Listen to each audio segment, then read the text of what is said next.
welcome back to the Artie Lange Show. My next guest is a guy I've known for a while, real funny comedian.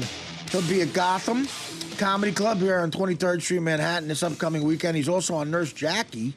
Good actor, too, man. I was on Rescue Me with him, and his part is slightly bigger than mine.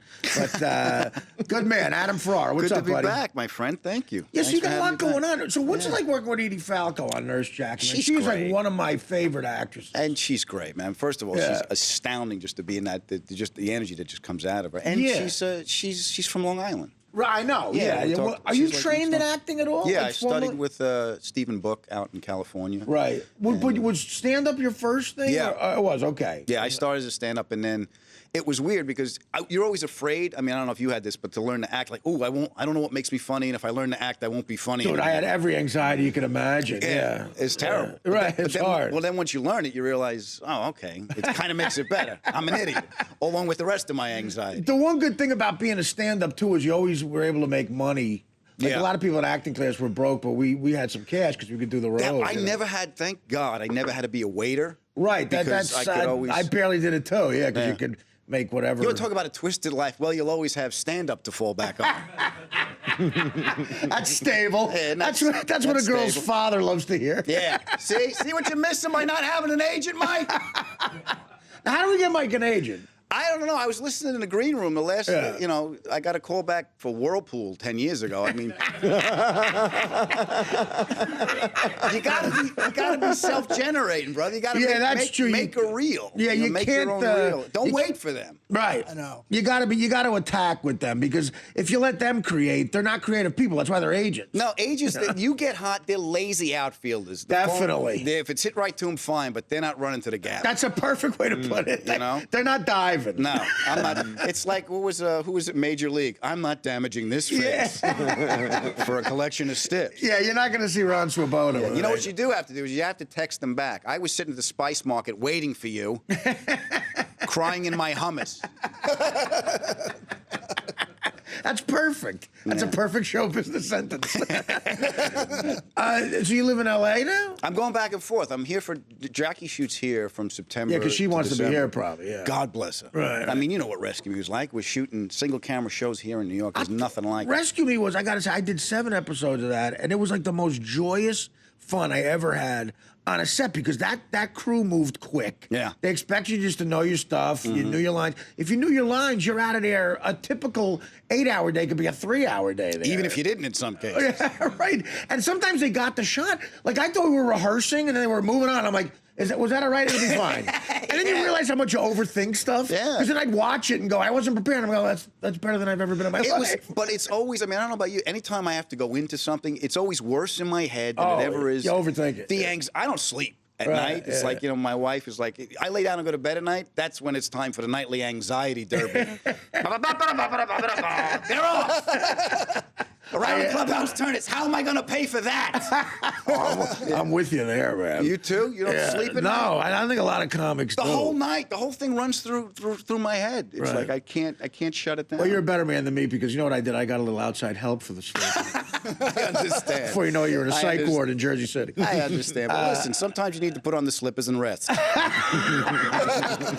but with acting, I'll tell you, like some of the parts I've had in acting, the night before you have a big scene, there's no sleep at all. None. There's no sleep because I'm just, how many different takes are there going to be? Am I going to suck in this one? You get the monologue. Is this going to be right? And you got one of the worst nights of anxiety I had.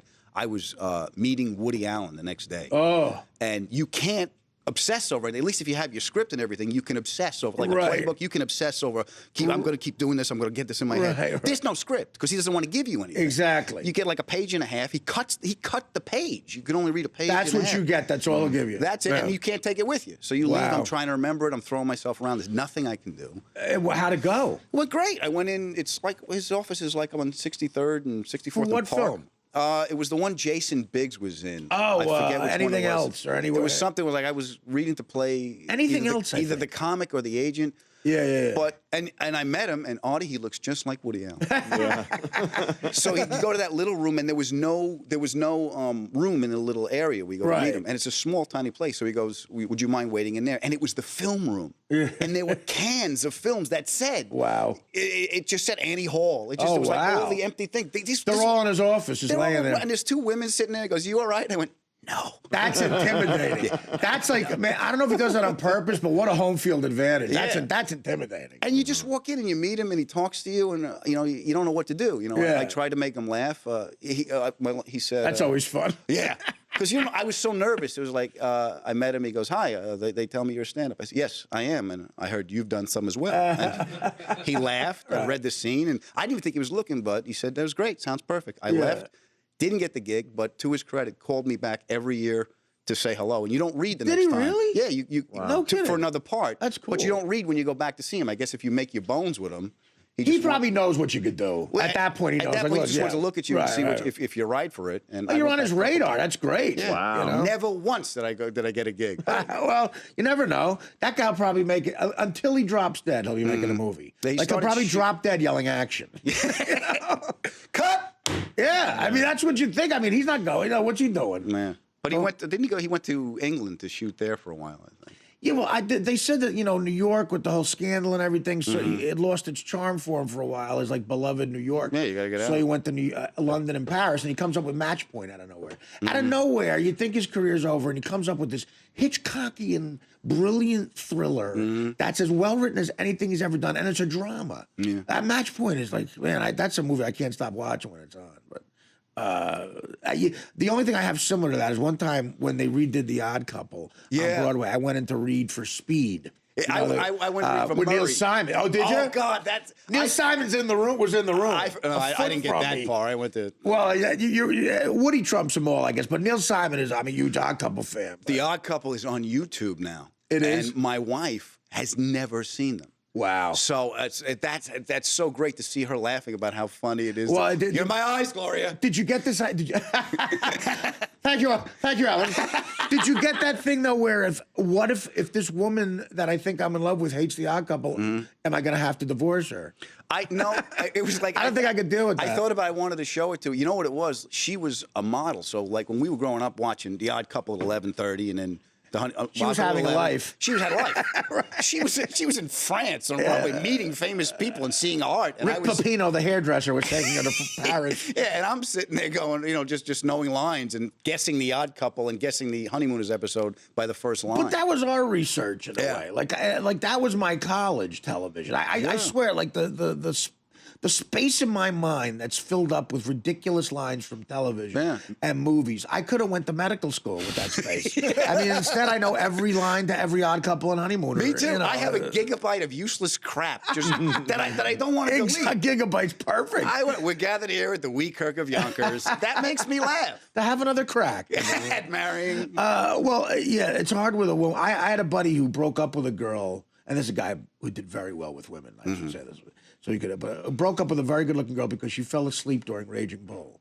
Really? I said, you're showing off. Like, okay, you're a big shot. You just go to your next hot chick. Yeah. Like, that's fine with me. Yeah. That's fine. She could fall asleep during Raging Bull. She could burn De Niro's picture. Out of all the things I've gone through with women, that's fine. Sleeping with my cousin, I got a problem. My one buddy had a lot of integrity. He broke up with a chick because she was racist. He found that she used the N-word. Okay. And he was black, so that's not going to work. I said, listen, I'm no racist, but if the chick's hot enough, I would be her date at a cross burning. I don't care. I would join the Klan. Well, you think, look, I'll wear the hood too. I don't want anyone to know I'm here. Yeah, who do I got to F to find a pure white baby, for Christ's sake? God. Yeah, it's that just made me love her more when she was laughing at the Odd Couple. She was laughing at the same, and she saw how graceful Gleason was, and I showed her. Remember, did you see Gigot? Yeah. He doesn't say a word, and it's all in his face. He's a great actor. And she's never. And I took great pleasure in showing her this stuff. I go, look, and she appreciated it. Yeah. Is she younger? Of course. A little bit, not much. Right. No. Well, okay. I'm on basic cable. I don't get network chicks. I got. Well, listen, come on. After Gotham this weekend. You know, That's true. Gotham comedy. You're not going to find a funnier comic, guys. Adam Ferrara, a real pro. He'll be at Gotham this weekend. And, of course, Nurse Jackie. You stick around for a little while? I'd love to. Yeah. Adam Ferrara back after these messages. The Artie Lange Show. Weeknights on Audience. Only on DirecTV.